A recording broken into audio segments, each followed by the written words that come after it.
Gold trusted gold buyers. మీరు తాకట్టు పెట్టిన బంగారాన్ని విడిపించి ఈ రోజు ఉన్న మార్కెట్ ధరకు కొనబడును.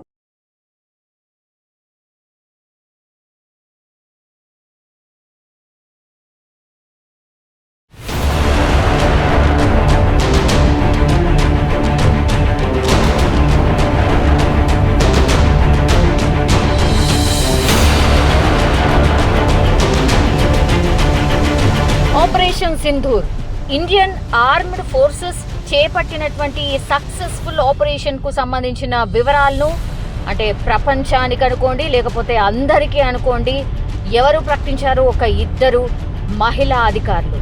సో వారి నోటి నుంచే ఇప్పుడు భద్రతా బలగాలు ఎప్పుడు దాడి చేశాయి, ఎట్లా అటాక్ చేశాయి, ఉగ్ర స్థావరాలను ఎలా స్మాష్ చేశాయి, ఇదంతా సమాచారాన్ని కూడా ఈ ఇద్దరే వెల్లడించారు. ప్రపంచమంతా చూసింది. సో అత్యంత కీలకమైనటువంటి ఈ ఆపరేషన్ కు సంబంధించిన పూర్తి ఇన్ఫర్మేషన్ ఆ ఇద్దరు మహిళా అధికారులు చెప్పడం ఇప్పుడు అందరినీ ఆశ్చర్యానికి గురి చేస్తోంది. ఎందుకంటే వారి ఎంపిక వెనుక వ్యూహం కూడా ఉందని అంటున్నారు. ఏ మహిళలనైతే ఉగ్రవాదులు బలహీనులుగా భావించారో వారికి నారీ శక్తి ఏంటో, సామర్థ్యం ఏంటో తెలియజెప్పేలా కావాలనే ఈ పవర్ఫుల్ లేడీ ఆఫీసర్లతో ఉగ్రమూకలను హతమార్చిన డీటెయిల్స్ చెప్పించారని అంటున్నారు. ఎస్, ఇది ఎగ్జాక్ట్లీ కరెక్ట్ అనుకోవచ్చు. Because colonel Sofia Qureshi, wing commander Vyomika Singh, భద్రతా బలగాలకు చెందినటువంటి ఈ ఇద్దరు కూడా ఇప్పుడు టాక్ ఆఫ్ ది నేషన్ గా మారిపోయారు. Wing commander Vyomika Singh Indian air force లో పైలట్ గా ఆర్మీ లైఫ్ ను స్టార్ట్ చేశారు. 2019లో ఫ్లయింగ్ బ్రాంచ్ లో శాశ్వత కమిషన్ హోదా కూడా పొందారు. జమ్మూ కాశ్మీర్ లో ఈశాన్య రాష్ట్రాల్లో చేతక్ చీతా హెలికాప్టర్స్ ను నడిపిన అనుభవం ఆమె సొంతం. ఇక సోఫియా ఖురేషీ ఎవరంటే, కల్నల్ సోఫియా ఖురేషీ గురించి ప్రత్యేకంగా చెప్పుకోవాలి. ఎందుకంటే గుజరాత్ కు చెందినటువంటి సోఫియా బయోకెమిస్ట్రీలో పీజీ చేశారు. 1990లో ఆర్మీలో చేరిన సోఫియా ఆర్మీ సిగ్నల్ కార్ప్స్ లో పనిచేశారు. అనేక దేశాల్లో పీస్ కీపర్ గా కూడా పనిచేశారు. 2006లో కాంగోలో విధులు నిర్వహించారు. 2017లో పుణేలో అనేక దేశాల ఆర్మీలు నిర్వహించినటువంటి ఎక్సర్సైజ్ 18లో ఇండియన్ ఆర్మీ గ్రూప్ ను లీడ్ చేశారు సోఫియా. 18 దేశాలు ఇందులో పాల్గొంటే ఒక్క భారత బృందానికి మాత్రమే మహిళా సోల్జర్ లీడ్ చేశారు. లేటెస్ట్ గా ఆపరేషన్ సింధూర్ ను బ్రీఫింగ్ చేసే ఛాన్స్ దక్కించుకున్నారు అని కూడా చెప్పొచ్చు.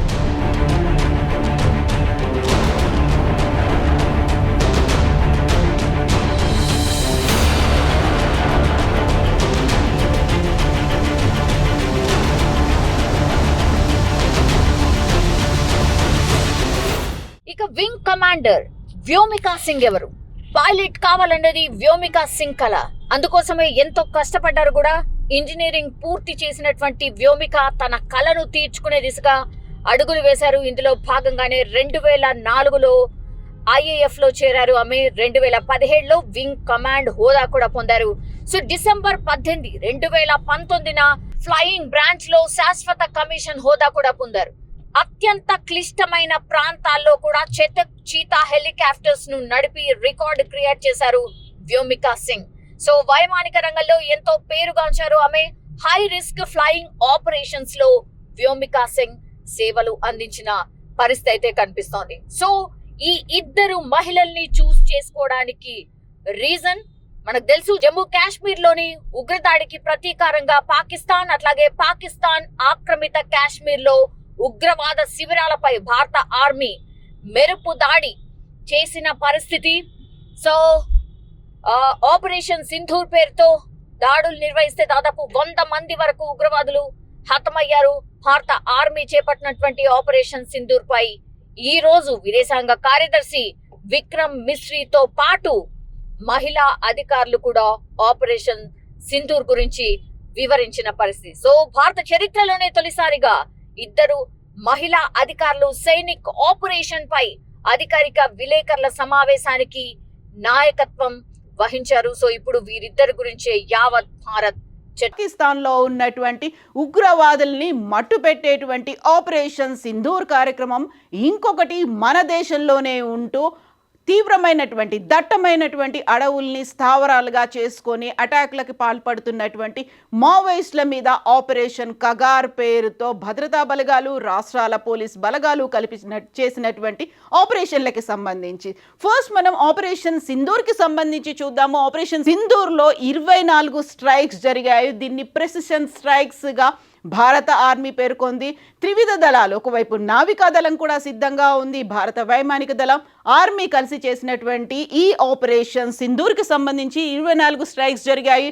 9 టెర్రర్ క్యాంపుల్ని టార్గెట్గా చేసుకున్నారు. ఇక్కడ ఇప్పటికీ కూడా అఫీషియల్గా ఎంతమంది టెర్రరిస్టులు చనిపోయారు అనేటువంటి ఇన్ఫర్మేషన్ ఇంకా బయటికి రానప్పటికీ, ఎందుకంటే అంత తీవ్ర స్థాయిలో ఆపరేషన్ జరిగింది. అందులోనూ పాకిస్తాన్ ఇప్పటికీ కూడా మృతుల వివరాల్ని వెల్లడించలేదు. కాకపోతే మా సివిలియన్స్ మీద అటాక్ జరిగింది, మా సివిలియన్స్ టార్గెట్గా దాడులు జరిగాయని చెప్తున్నప్పటికీ మన భద్రతా బలగాలు మాత్రం దాన్ని తీవ్రంగా ఖండిస్తున్నాయి. సివిలియన్స్ మీద ఎలాంటి పరిస్థితుల్లోనూ అటాక్ జరగలేదు. ప్రెసిషన్ స్ట్రైక్ అంటే కేవలం టార్గెటెడ్గా ఎవరైతే టార్గెట్ ఉన్నారో, ఎక్కడైతే బలగాలు ఉన్నాయో, ఏవైతే హెడ్ క్వార్టర్స్లు, డెన్నులు, బంకర్లు ఉన్నాయో వాటి మీద దాడి చేశామని చెప్పారు. ఓవరాల్గా అయితే 70 నుంచి 100 మధ్యలో ఉగ్రవాదుల్ని మట్టుపెట్టినట్టుగా ఒక సమాచారం వస్తోంది. జైషే మహమ్మద్తో పాటుగా లష్కరే తోయిబా ఈ స్థావరాలు ఎక్కడెక్కడైతే ఉన్నాయో వాటి మీద మట్టుపెట్టారు. దానికి సంబంధించినటువంటి సమాచారమే వస్తోంది. 2 ఇండియన్ ఆఫీసర్లు ఆ వివరాలని అయితే ఇప్పటికీ వెల్లడించారు. సోఫియా ఖురేషీ, వ్యోమికా సింగ్, ఇద్దరు ఆర్మీ అండ్ ఎయిర్ ఫోర్స్కి సంబంధించినటువంటి 2 అధికారులు ఈ వివరాలని వెల్లడించారు. ఇది ఆల్మోస్ట్ తెల్లవారుజామున 1:30 మధ్యలో జరిగినట్టుగా, 1:30, 1:50 మధ్యలో జరిగినట్టుగా మనకు అందుతున్నటువంటి సమాచారాన్ని బట్టి తెలుస్తోంది. ఈ వివరాలు అనేవి ఆపరేషన్ సింధూర్కి సంబంధించి. ఇక ఆపరేషన్ కగార్కి సంబంధించి చూసుకుంటే వస్తున్నటువంటి ఇన్ఫర్మేషన్ని కూడా ఆపరేషన్ సింధూర్కి సంబంధించి ఇప్పటికీ భద్రతా బలగాలకు చెందినటువంటి ఆర్మీ అండ్ ఎయిర్ ఫోర్స్ అధికారులు వివరాలని వెల్లడించారు. ఇక్కడ ఛత్తీస్గఢ్ అడవుల్లో జరుగుతున్నటువంటి, కర్రెగుట్టల్లో జరుగుతున్నటువంటి ఆపరేషన్ కగార్కి సంబంధించి ఛత్తీస్గఢ్ హోంమంత్రి అయితే వివరాలని వెల్లడించారు. మనం ఒక గంట కింద చూసుకున్నటువంటి న్యూస్ని బట్టి చూసుకుంటే more than 15 Naxals killed in gun fight near Chhattisgarh Telangana border అనేది వస్తుంది. కాకపోతే ఈ మధ్య ఇప్పుడే వెరీ లేటెస్ట్గా ఛత్తీస్గఢ్ హోమ్ మినిస్టర్ విక్రమ్ మాట్లాడినటువంటి దాన్ని బట్టి చూస్తే 24 మంది నక్సల్స్ని మట్టుపెట్టారు అనేది. కర్రెగుట్టలు అనేది 280 ఎకరాల విస్తీర్ణంలో విస్తరించి ఉన్నటువంటి ఈ కర్రెగుట్టల్లో బోల్డ్ అన్ని డెన్లు ఉన్నాయి, గుహలు అనేవి ఉన్నాయి, బంకర్లు అనేవి ఉన్నాయి. కర్రెగుట్టల చుట్టూ కూడా డంపుల్ని ఏర్పాటు చేశారని, దాదాపుగా 3000 మంది భద్రతా బలగాలు at the same time Chhattisgarh, Andhra, Odisha, తెలంగాణకి సంబంధించినటువంటి రాష్ట్ర